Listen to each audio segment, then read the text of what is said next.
For more on this, we're now joined by the South African Medical Association Trade Union Mpumalanga Chairperson, Dr. Mandla Matshabe. He joins us now via our video link. Dr. Mandla, thank you so much for your time this evening here on SABC News. And South Africa really finds itself in a very bizarre state where it does have a shortage and lacks, medical personnel within its healthcare facilities. But at the same time, it has doctors who are unemployed and who are sitting at home. This is a major concern. Yes, good evening to yourself, and it would be remiss of me not to steal the opportunity to to wish you and other female stallions in South Africa, Africa, and the world a happy International Women's Day. But it goes against the purpose of having embarked on programs such as the Cuban medical training program, the Russian training program, because that had identified a need to supplement the production of doctors that are being produced in South Africa and therefore be able to service and render optimal healthcare services. But when these doctors come back, they do their internship, community service, and find themselves unemployed. One begins to wonder whether or not there was a plan that was in place as to the increase of the production of doctors, but also to say where are they going to be placed when they come back and they complete. Because at the moment we are having fully fledged, fully qualified medical professionals who must come into the system and provide the necessary medical healthcare services that we need. But because of austerity measures, amongst other things that are hindering the National Department of Health and thus de-escalating to the level of provinces, we find our doctors sitting idle at home and not being able to come and augment the services that we render in the public service. And last night, we spoke to the SAMA chairperson, and at the same time, what we even ask, when it comes to healthcare facilities and, the shortage of staff, it must find itself at a crisis point right now.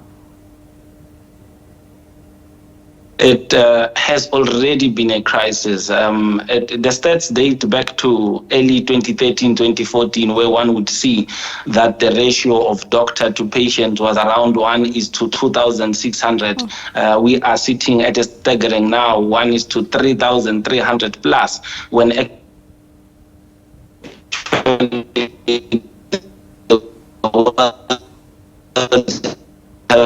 organization and patient should be at least 1:1,000. At the moment in South Africa, one would see that we are at 0.3 for every 1,000 patients that we have to see. And on top of that, on top of the problems that we are having with the staff shortages in the hospitals, we now have doctors who are sitting at home. And I've said this before, we are running a risk of going into a vicious cycle of hurt people, because we are damaging the characters of these young doctors who are willing and eager to come into the system and serve. But unfortunately, because of lack of funds, as per what government has been saying, they find themselves sitting at home. The staff shortages in the hospitals are very evident. And that is why one would know, anyone who uses the public service would know that they have to arrive there at 4 or 3 a.m. in the morning just in order for them to be able to receive their medication. There are people who go to the hospital at those early hours of dawn, 3 or 4 a.m. in the morning, and still leave at 4 without having had the opportunity to see a doctor. And we are saying that such a situation cannot be normalized, but it seems as if year in, year out, we have to mobilize doctors, we have to mobilize nurses, pharmacists, and allied healthcare workers to go to the streets and demand jobs that should be there to ensure that the public has access to basic healthcare as enshrined by the Constitution of South Africa, that even the leaders of the Department of Health must subscribe to. And Dr. Mandla, as we head into the new week, where we are expected to see, a budget being delivered by the finance minister, we're always told that budget constraints are some of the reasons why we find unemployed doctors who are idle at home. What are your hopes in terms of, what we will hear from the finance minister? Do you hope that he can address some of the problems facing the healthcare sector?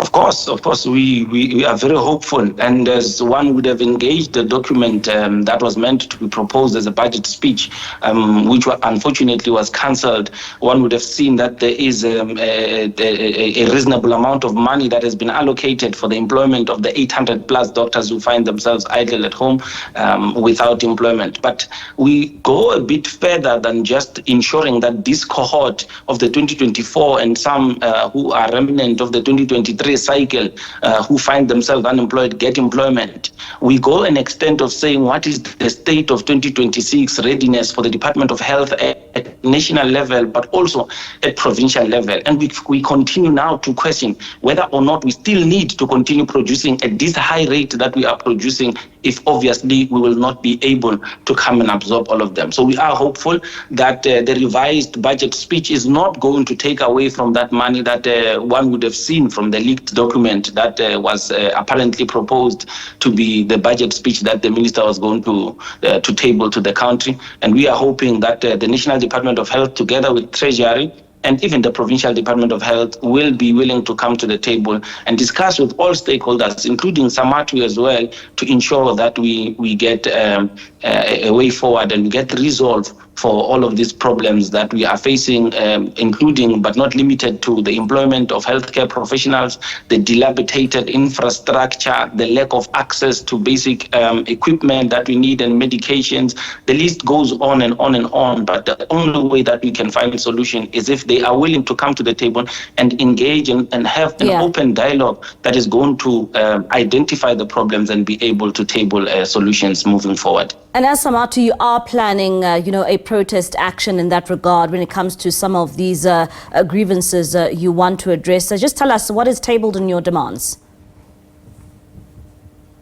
In our demands, primarily, it was the employment of all duly qualified and registered medical professionals who have completed their community service, but also ensure that there is a plan that is in place before the end of June and the current year for the next year that is coming, because we do not want to find ourselves in 2026 going to the street again to go and protest. We have also complained about the lack of access to basic medication, to basic equipment, the employment of specialists to ensure that we render optimal services in the hospitals, the employment of pharmacists and nurses and allied healthcare workers. But we have also gone an extent to say that we want to be a part of these processes that engages to find resolve for the problems that are facing public health. But we also urge the community to participate actively in trying to put pressure on government to cut austerity measures, because there cannot be a country that wishes to succeed that still imposes austerity measures on health, education, and safety and security. So those were some of our demands that we had tabled, and in some, but not all of the provinces, we are seeing baby steps, and we are very appreciative of the government's efforts to try and meet us halfway. But obviously, we still have provinces like KZN, where even a march is planned for the 10th of March to still put pressure on the Department of Health in KZN to say that they must employ doctors now. All right, Dr. Mandla, thank you so much for your time and for that insight. That is Dr. Mandla Matshabe. He is the Mpumalanga Chairperson for the South African Medical Trade, or rather Association Trade Union there, just giving us an insight in terms of some of the grievances that they have raised as doctors in South Africa. Also there, another looming strike action taking place once again on the 10th of March in KwaZulu-Natal.